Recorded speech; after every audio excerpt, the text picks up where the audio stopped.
नमस्ते।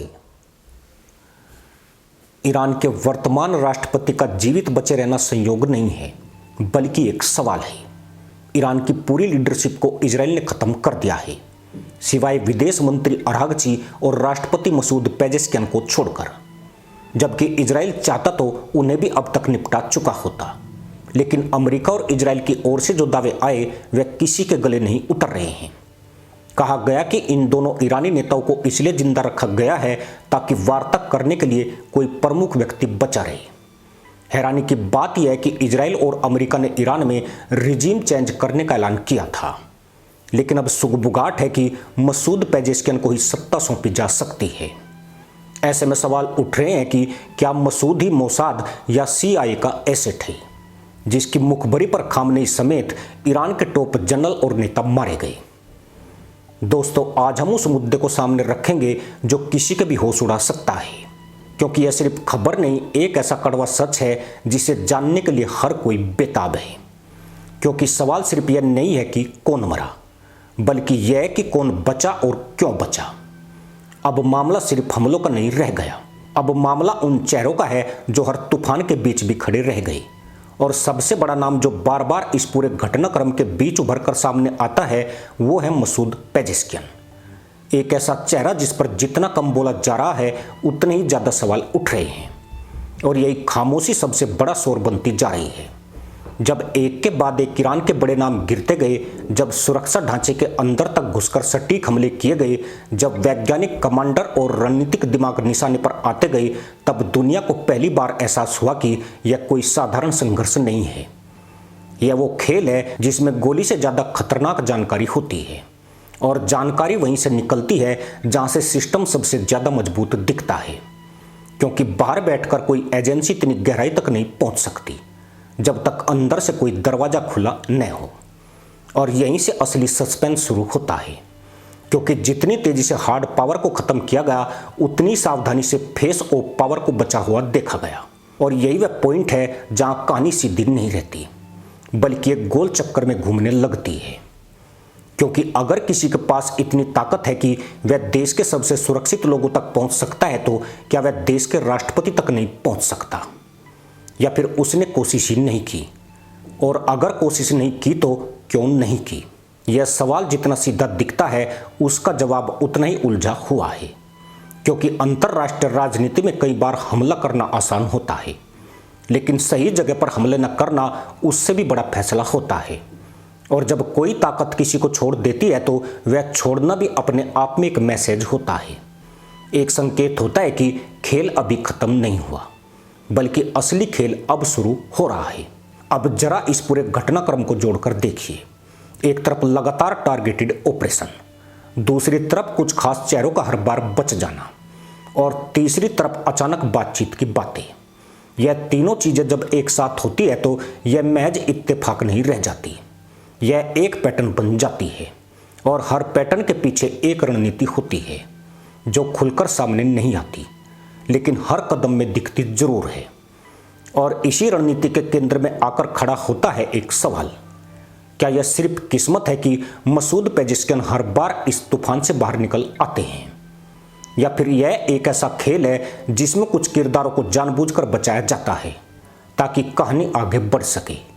क्योंकि अगर हर मोहरा एक साथ गिरा दिया जाए तो खेल खत्म हो जाता है, लेकिन अगर कुछ मोहरे बचाए जाए तो खेल चलता रहता है, और वही मोहरे आगे चलकर सबसे बड़ी चाल चलते हैं।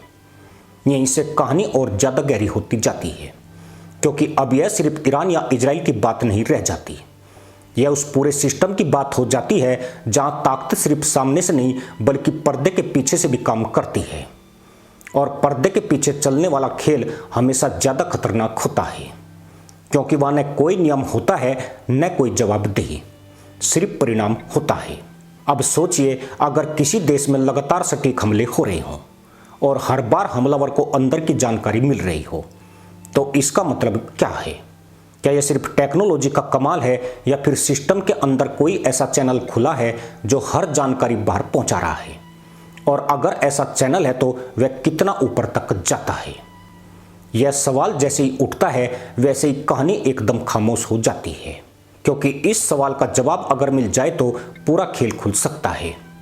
लेकिन यही वह जवाब है जो सबसे ज़्यादा छुपाया जाता है, क्योंकि सच जितना बड़ा होता है उसे छुपाने की कोशिश उतनी ही ज़्यादा होती है। और इसी खामोशी के बीच एक नाम बार बार उभरता है, मसूद पेजेश्कियान। एक ऐसा नाम जिसे लेकर कोई सीधा आरोप नहीं है, लेकिन कोई साफ जवाब भी नहीं है। और जब किसी के बारे में न आरोप साबित होते हैं न सवाल खत्म होते हैं, तो वहीं से सस्पेंस अपनी चरम सीमा पर पहुंच जाता है। अब जरा इसे एक और एंगल से देखिए। जब भी दुनिया में रिजीम चेंज की बात होती है तो वह कभी सीधे नहीं होती, वह धीरे धीरे होती है। पहले सिस्टम को कमजोर किया जाता है, फिर जनता के बीच अविश्वास पैदा किया जाता है, फिर ऐसे चेहरों को आगे लाया जाता है जो स्वीकार्य भी हो और कंट्रोल में भी रह सके।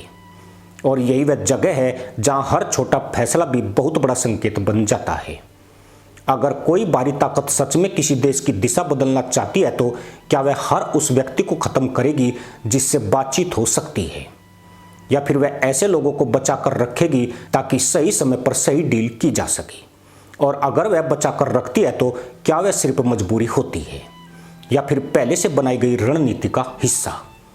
यही वह सवाल है जो इस पूरी कहानी को और खतरनाक बना देता है, क्योंकि अब यह सिर्फ कौन मरा का मामला नहीं रह जाता, यह कौन बचा और क्यों बचा का मामला बन जाता है। और इस सवाल का जवाब जितनी देर से आता है उतना ही ज़्यादा शक पैदा करता है। अब एक और पहलू देखिए, जब भी ऐसे ऑपरेशन होते हैं तो उसके बाद एक नैरेटिव वॉर शुरू होता है। एक तरफ आधिकारिक बयान आते हैं, दूसरी तरफ विश्लेषण होते हैं, और तीसरी तरफ धीरे धीरे एक ऐसा माहौल बनाया जाता है जिसमें कुछ खास चेहरों पर सवाल उठने लगते हैं। और यह सवाल ही असली हथियार बन जाते हैं, क्योंकि बंदूक से मारा गया व्यक्ति खत्म हो जाता है, लेकिन सवालों से घिरा व्यक्ति जिंदा रहकर भी संदेह में जीता है। और यही संदेह पूरे सिस्टम को कमजोर कर देता है। और आज यही हो रहा है, क्योंकि जितना कम बोला जा रहा है उतना ज़्यादा सोचा जा रहा है, जितना कम दिख रहा है उतना ज़्यादा समझने की कोशिश हो रही है। और इसी समझ के बीच एक शक बार बार सामने आ रहा है, क्या यह सिर्फ एक राजनीतिक चेहरा है या फिर एक ऐसा किरदार जो दोनों तरफ की कहानी को जोड़ रहा है?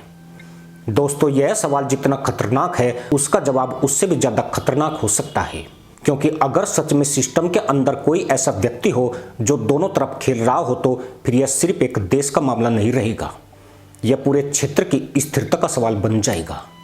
और यही वजह है कि इस पूरे मामले में सन्नाटा सबसे ज़्यादा डरावना है, क्योंकि जब इतना कुछ हो रहा है और फिर भी कोई साफ जवाब न आए तो समझ लीजिए कि कहानी सतह के ऊपर नहीं बल्कि बहुत गहराई में चल रही है।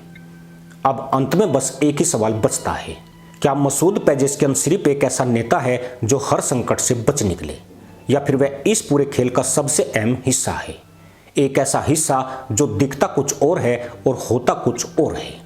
जवाब अभी भी धुंध में है, लेकिन यह धुंध जितनी घनी होगी सच्चाई उतनी ही चौंकाने वाली होगी। और जब यह सच्चाई सामने आएगी तो शायद पूरी कहानी को नए सिरे से लिखना पड़ेगा। इसी के साथ अनुमति दोस्तों, जय हिंद, वंदे मातरम।